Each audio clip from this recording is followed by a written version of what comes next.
Centigrafías Podcast presenta su primera temporada, Entre frutas y andares. El día de hoy el turno es para el guineo, para la zona bananera y las mujeres cuidadoras allí. Lo primero que hay que decir es que el guineo es un banano verde y se consume verde. ¿Por qué? Porque viene precisamente de zonas en donde el banano está sembrado como un cultivo de exportación. En ese sentido, hay que cortarlo verde para que alcance a llegar en buen estado al destino final. Si se cortara maduro, cuando viaje y llegue a su destino final, pues va a llegar en estado de descomposición. ¿Esto qué quiere decir? Que las personas que viven en estas zonas, como la zona bananera, han adecuado sus ritmos de vida, sus dinámicas cotidianas, sus formas de alimentación al guineo o al banano verde, al consumo del banano en estado biche, le diríamos en Colombia.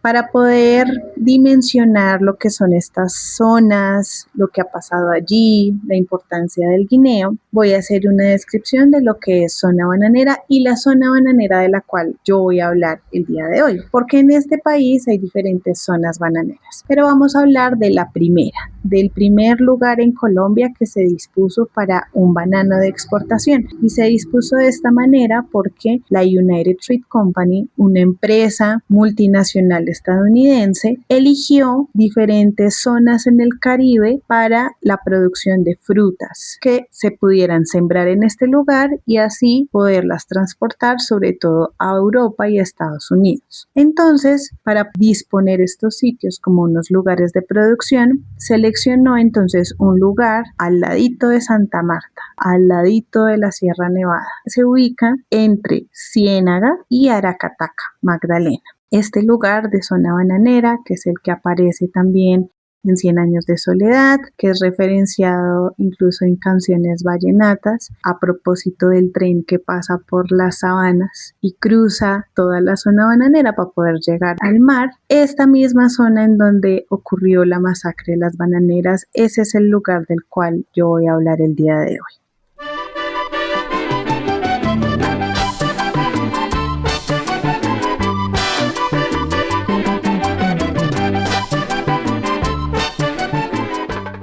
Hace más de 100 años, comenzando el siglo XX, la United Fruit Company dispuso este lugar para generar toda la producción bananera. Todas las tierras allí las organizó selectivamente para la siembra de banano. Los ríos que bajan de la Sierra Nevada de Santa Marta y van hacia la Ciénaga, organizó desde allí entonces distritos de riego para poder llevar el agua hasta las plantaciones. También en cada una de las fincas dispuso una zona en donde construyó las casas para las personas trabajadoras de esas fincas, colegios para los niños de esas familias, y esos niños a la larga serían los próximos trabajadores de esas tierras. Estaban también lo que llaman los casinos, los lugares de alimentación en donde la gente iba y accedía a los diferentes alimentos y no tenían que salir en cierta medida de las fincas, sino que solo se concentraban en el trabajo para la producción de banano. También dispuso la forma de transporte del banano para que pudiera salir en las embarcaciones. Entonces, para eso construyó las vías férreas que cruzaban todas las fincas bananeras. En este sentido, la forma de trabajo en el lugar, la forma de relación con la tierra, la forma de disposición del agua, empieza a girar y se configuró en torno al banano, al guineo. Y la alimentación, la educación de los niños, las actividades cotidianas giran en torno al guineo. Esto puede sonar muy organizado, pero a la larga esa producción bananera también configuró las dinámicas de desigualdades sociales en el lugar. ¿Quiénes eran los que tomaban las decisiones en la tierra? ¿Quiénes eran las personas trabajadoras y cómo se limitaba su acceso tanto a la economía como a las condiciones sociales, como a las posibilidades de subsistencia y convivencia en el lugar?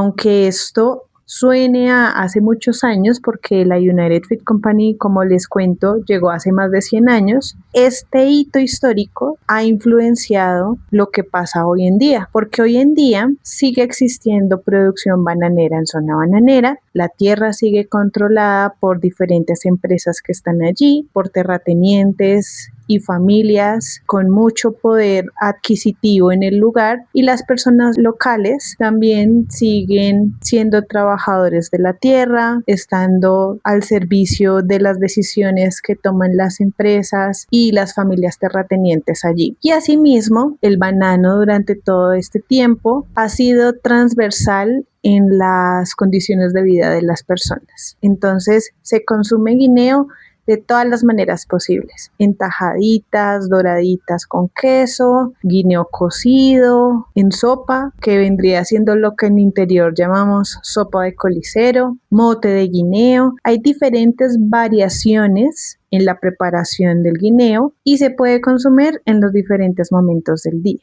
Como el guineo también ha sido la base gastronómica, la forma en la que las personas preparan los alimentos, en la que ofrendan el alimento, en la que crían a sus hijos e hijas y en la que hablan con el vecino, van a una finca y conversan, todas esas dinámicas comunitarias y familiares están ligadas al guineo. Y en ese sentido, todas estas labores de cuidado, crianza, sostenimiento alimenticio, relaciones comunitarias, atención de las personas que llegan a las casas, todas estas están permeadas por el guineo.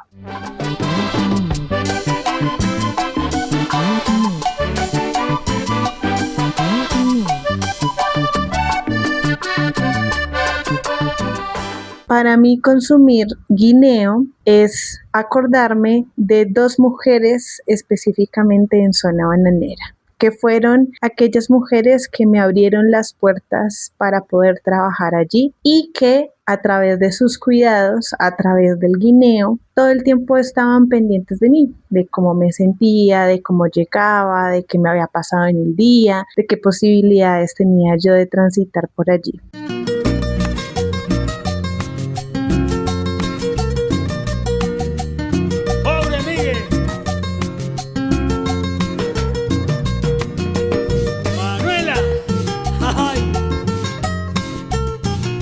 La primera mujer de la cual les voy a hablar es la señora Clara, porque cuando yo llegué a zona bananera, yo llegué en una clase de la universidad.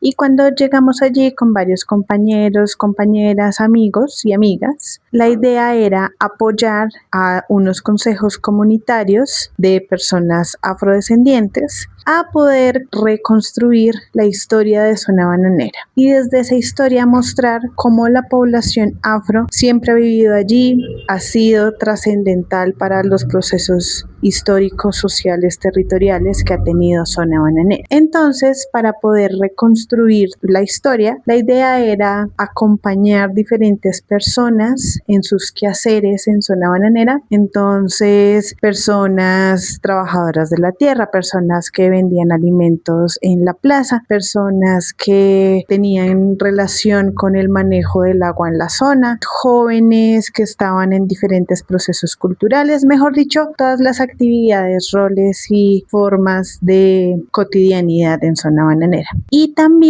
quienes nos acompañaban a encontrar a estas personas o a llegar a sus casas o a ubicarnos en los lugares eran estudiantes de estos profes que les cuento que estaban haciendo el proceso pues con los consejos comunitarios. Antes de eso hay que decir que zona bananera, aunque es un municipio, tiene 11 corregimientos y cada uno de esos podría ser un pueblo distinto.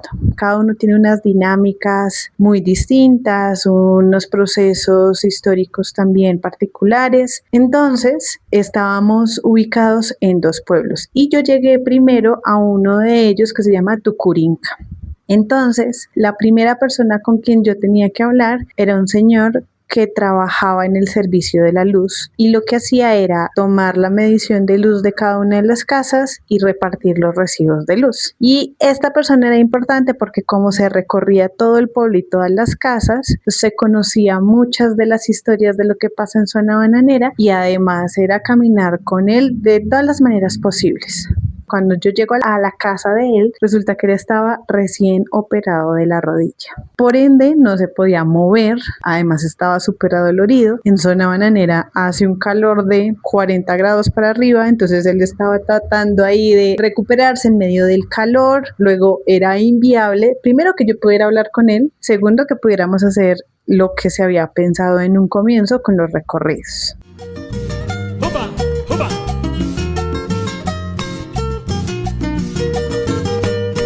¡Uy! ¡Uy! ¡Ah!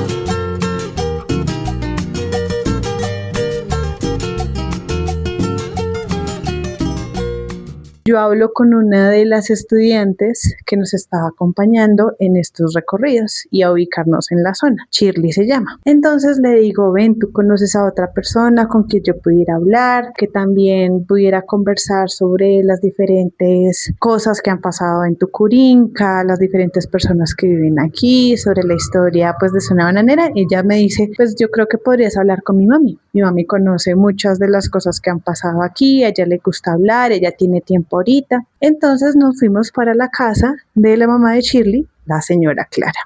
Y ella me recibe con guineo, con quesito, nos sentamos a hablar y cuando yo le hago la primera pregunta, ¿cuál es la historia de Zona Bananera? Ella me empieza a contar la historia del conflicto armado reciente en la zona. Y ella lo primero que me dice es, la historia de Zona Bananera ha estado marcada por mucha violencia. Entonces me cuenta del suceso que hizo un antes y un después en Tucurinca, que fue el momento en el que en una confrontación entre grupos armados, uno de ellos pone unos explosivos en la estación de policía y al detonar los explosivos también arrasa con el puesto de salud de Tucurinca. Y desde entonces las personas no tienen acceso a salud en este lugar. Tienen que ir hasta Santa Marta o tienen que ir a lugares lejanos para poder tener cualquier cita médica. Entonces ella lo que me dice es, ese momento es importante mencionarlo en la historia por lo que viene en la descripción de lo que fue esas confrontaciones armadas en Tucurinca y cómo cambió el pueblo desde entonces. Y cuando ella me empieza a contar entonces todo lo que pasó en el conflicto armado, como ella que vivía en las orillas del pueblo, pues del casco urbano de Tucurinca, se quedó sola en la cuadra, sus niños estaban pequeños, ella tiene 5 hijos y lo que implicaba para ella como mujer estar a cargo de 3 hombres, 2 niñas en medio del conflicto armado, cómo eran las noches en Tucurinca a partir de todo esto y empieza a mostrarme una realidad muy confrontadora de la cual yo no había podido conocer en otro momento. Y luego entonces también me cuenta lo que pasa con el acceso a condiciones de vida en el lugar, qué pasa con el agua, porque además Tucurinca viene del nombre del río Tucurinca, entonces es un río grandote, pero la gente no tiene acceso al agua y nosotros ya lo veíamos sintiendo desde que llegamos al lugar en la medida en la que nos tocaba recoger agua para poder bañarnos en el día a día, todo el tiempo teníamos que comprar bolsas de agua para la alimentación. En ese sentido, cuando ella me muestra todo este panorama de lo que es Zona Bananera a nivel social, a nivel de las condiciones de vida, a nivel del acceso a la tierra y todo también en torno al banano, entonces yo quedo primero vinculada con ella en el diálogo y segundo vinculada con Zona Bananera. Ahí yo me vinculé éticamente, profesionalmente con Zona Bananera porque desde ahí yo dije, este es un lugar en el que hay mucho por hacer. ¿Cómo es posible que no se hable en el país de lo que ha sido Zona Bananera? Para mí es muy importante seguir aportando cosas acá. Y eso fue el primer día de 3 semanas que estuvimos ahí. Yo seguí hablando con otras personas, Shirley me iba también acompañando como en los recorridos y en encontrar los lugares a los que tenía que ir. Y siempre igual pasaba por la casa de la señora Clarita. Ella me preguntaba que cómo estaba, que cómo me había ido, que con quién había hablado, mucho desde un rol cuidador. Cuando viene de La Paz algún amigo, le pregunto si han visto a Miguel Canales. Cuando viene de La Paz algún amigo, le pregunto si han visto a Miguel Canales. Dice Dicen que en la montaña está perdido, que tiene mucho tiempo que no sale. Dicen que en la montaña está perdido, que tiene mucho tiempo que no sale. ¿Qué le estará pasando al pobre Miguel, que tiene mucho tiempo? Posteriormente, cuando yo volví a hacer mi trabajo de grado y también a trabajar en otros proyectos de zona bananera, Tucurinca estaba muy alejado de los lugares en donde iba a realizar las conversaciones, las caminatas o las investigaciones allí. Pero yo siempre volvía a la casa de la señora Clarita. O sea, cuando yo volvía a zona bananera, ella estaba pendiente de mí, que yo estaba en el lugar, y todo el tiempo me ofrecía su casa, y en algún momento yo siempre pasaba a saludarla, a conversar. Ella también me preguntaba por las diferentes cosas que estaba haciendo en zona bananera, me hacía recomendaciones. Era un cuidado en múltiples aspectos, de la presencia en el lugar, de mi salud en el lugar, porque yo en varias ocasiones estuve enferma en zona bananera a propósito del agua, y por eso para mí fue tan importante el cuidado de la señora Clarita estando en ese contexto, tanto que ahí aprendí que las relaciones que se construyen en los trabajos de campo van mucho más allá de lo laboral o lo investigativo. Son relaciones que atraviesan lo comunitario, pero se vuelven interpersonales. Se vuelven casi que familiares esas relaciones, y luego de que se realiza el trabajo de campo, para mí ha sido también importante saber de estas personas, entender cómo avanza la vida de ellas después de esto, qué pasa con sus familias, poder conversar y actualizar lo que ha pasado. Eso con la señora Clarita. Ahora, otra señora muy importante, la señora Anahi, que viene en el siguiente punto de lo que fue zona bananera. Dos mujeres muy distintas, pero la característica que las une es: uno, son mujeres cuidadoras, y dos, a través de la gastronomía, de lo que ha sido el guineo, han construido tanto sus formas de cuidado como sus quehaceres de vida, porque ambas también han vivido o han tenido opciones económicas a partir de la preparación de comida y conocer la zona desde allí. ¡Opa! ¡Hey! ¡Vamos pa'l Cocuy! ¡Uva! ¡Uva! ¡Allá voy!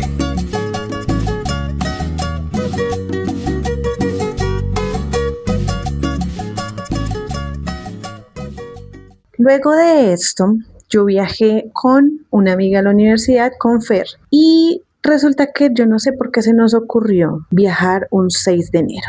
Cuando organizamos el viaje, teníamos que llegar a un lugar que fuera central para poder movilizarnos en zona bananera hacia los otros lugares. Entonces, lo más práctico era quedarnos en otro corregimiento que se llama Guacamayal. Para llegar a Guacamayal hay que desviarse de la carretera nacional, cruzar muchas plantaciones bananeras y plantaciones y plantaciones y plantaciones, luego llegar a otro corregimiento que se llama Sevilla, luego llegar a un punto que se llama La Estación, que es un punto en donde tradicionalmente estaba una de las estaciones del tren, luego seguir avanzando paralelo a la carrilera del tren y cruzar, y ahí se llega a Guacamayal. El bus que viene desde Santa Marta pues hace todo ese recorrido, pero como era 6 de enero, era temporada alta en Santa Marta y los pasajes estaban tan caros, yo llegué por Valledupar. Entonces a mí me tocó darle la vuelta a la Sierra Nevada. Me tocó bajar desde Valledupar hasta Bosconia y de ahí tomar la carretera nacional que va hacia Santa Marta. Y si hubiera elegido Tucurinca, es fácil porque Tucurinca uno se baja ahí en la carretera y ya está en el pueblo. Pero Guacamayal tocaba bajarse en ese punto en donde desvía pues la carretera nacional para poder entrar. Como era 6 de enero y es la costa Caribe, pues todo el mundo estaba emparrandado. La gente estaba festejando, celebrando, compartiendo. Por ende, no había transporte para poder entrar a Guacamayal. La mayoría de personas en zona bananera se transportan en moto. Entonces el mototaxismo es el pan de cada día. Pero no había ningún mototaxi disponible, no había en ese punto nadie ubicado. Y entonces Fer llegó primero a Guacamayal. Ella me dice: voy a ver qué opciones encuentro acá para mandarte una persona que vaya y te recoja la vía. Fer no encontraba a nadie, yo ya estaba un poco preocupada, ya estaba atardeciendo, y Fer entonces conoce a la señora Nay. La conoce porque llega entonces a la casa de uno de estos profes de los consejos comunitarios. La señora Nay estaba ahí almorzando y la señora Nay, el primer acto de cuidado conmigo es que ella, sin conocerme, sin conocer a Fer, que no sabe nada de nosotras, ni por qué vamos, ni de dónde venimos, ni nada, dice, no, espere, conseguimos una moto, y ella consigue la moto y me manda a un mototaxista a recogerme en ese momento. Cuando yo llego y me encuentro ya con ellas, la señora Nay dice, no, pues pueden quedarse en mi casa, yo vivo sola, es una casa grande, no hay muchas cosas, pero miramos cómo hacemos y yo me siento acompañada. De ahí en adelante, todos los siguientes viajes que hacemos a Zona Bananera, ese mes que nos quedamos en Zona Bananera, después todas las otras veces que volvemos recurrentemente durante casi 2 años, llegamos a la casa de la señora Nay. ¡Epa! Ese mejoral para los enguayabados. ¡Pumpa! ¡Ey! ¡Pumpa! Y entonces la señora Nay, en una casa en donde hay muchas necesidades, en un lugar en donde se vive del día a día, ella en ese momento no tenía trabajo, no estaba devengando dinero. Cuando nosotras llegamos, entonces se convierte también en su trabajo, en su cuidado diario, porque la señora Nay todo el tiempo estaba pendiente de nosotras, de dónde estábamos, de cómo estábamos, si estábamos bien, si nos enfermábamos, si desayunábamos, si almorzábamos, si estábamos festejando, si no estábamos festejando, si teníamos entregas, si estábamos resolviendo un trabajo, si estábamos resolviendo el otro. Todo el tiempo la señora Nay nos está cuidando. Aquí viene algo importante y es la gestión del agua. En Guacamayal llega el agua 3 horas cada 2 días. Entonces en las casas hay que recoger el agua en esas 3 horas que llega y gestionarla para las personas que están en la casa y para que aguante los 2 días que ya no llega más agua. La casa tenía un patio grandote, entonces implicaba poner unas poncheras para la recolección del agua y la señora Nay súper pendiente de nosotras con todas estas cosas de la cotidianidad. Y aquí nuevamente viene el guineo y es que entonces todos los días la dieta del guineo, guineo a la mañana, guineo a la tarde, guineo a la noche. Nosotros no nos hastiamos nunca al guineo porque la señora Nay cocina delicioso, tiene unas manos prodigiosas y a partir del guineo empezamos a construir también una relación muy familiar, de cuidado, de conversación, de perspectivas, de mundo, de apoyo. Con Fer entonces escuchábamos todas las historias de la señora Nay, la acompañábamos en muchos momentos. La señora Nay no nos dejaba darle plata, entonces nosotras todo el tiempo pues llegábamos, era con el mercado, con la alimentación, pagábamos los recibos, buscábamos la manera de retribuirle y compensar el cuidado pues que ella estaba haciendo por nosotras. Yo en ese momento también estaba haciendo investigación con personas parceleras, entonces todo el tiempo me daban comida de lo que daba la tierra, obviamente racimos de guineo, pero también me daban queso, me daban zapote, todas las frutas, limones, papaya, piña, me daban muchas cosas, muchos alimentos. Entonces yo todo el tiempo llegaba a la casa con bultos de comida, pues para también sostener lo que implicaba la estadía en Zona Bananera.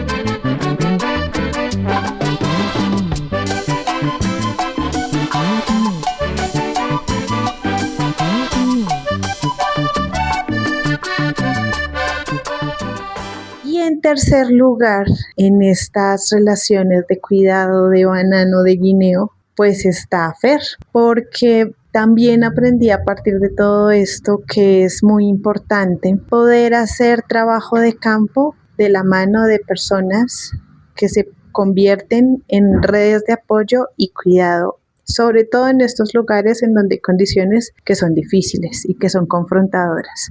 Con Fer, después de escuchar tantas historias de Zona Bananera tan difíciles, después de ver lo que pasaba en el lugar, las desigualdades, las confrontaciones territoriales, la lucha cotidiana por las condiciones de vida, de enfrentar todas estas condiciones, también las violencias de género que ocurren en Zona Bananera, y enfrentar el calor, la falta de agua, estar enfermas, como que nos volvimos un soporte la una para la otra, en el que hacíamos catarsis todos los días, en el que todos los días hablábamos cómo nos fue, cómo estábamos, qué fue difícil, qué necesitamos en ese momento. Piensen que también habían jornadas en donde eran 3 meses seguidos en Zona Bananera, en donde no descansábamos ni un solo día, en donde estábamos haciendo 2 proyectos al tiempo, 2 labores al tiempo entre el trabajo de grado y los proyectos que iban saliendo allí, la información muy compleja también en muchos momentos, muchas historias de despojo. Entonces, el espacio de conversación con Fer era como el momento en el que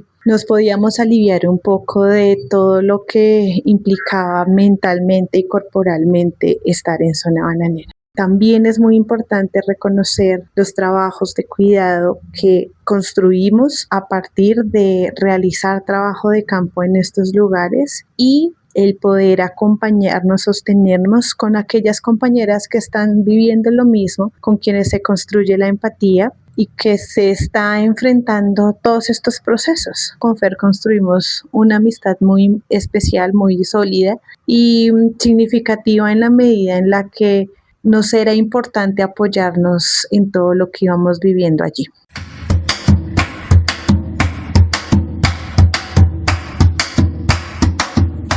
Así que un homenaje a la señora Nay, a la señora Clarita y a Fer por esas mujeres cuidadoras que nos permiten hacer trabajo de campo, que nos permite poner granitos de arena en estos lugares con cotidianidades tan confrontadoras y que nos muestran otras formas de ser mujer, otras formas de cuidado, otras formas de supervivencia en medio de los contextos que tiene este país, y a quienes yo también les estoy infinitamente agradecida porque gracias a ellas ha sido posible mi construcción profesional.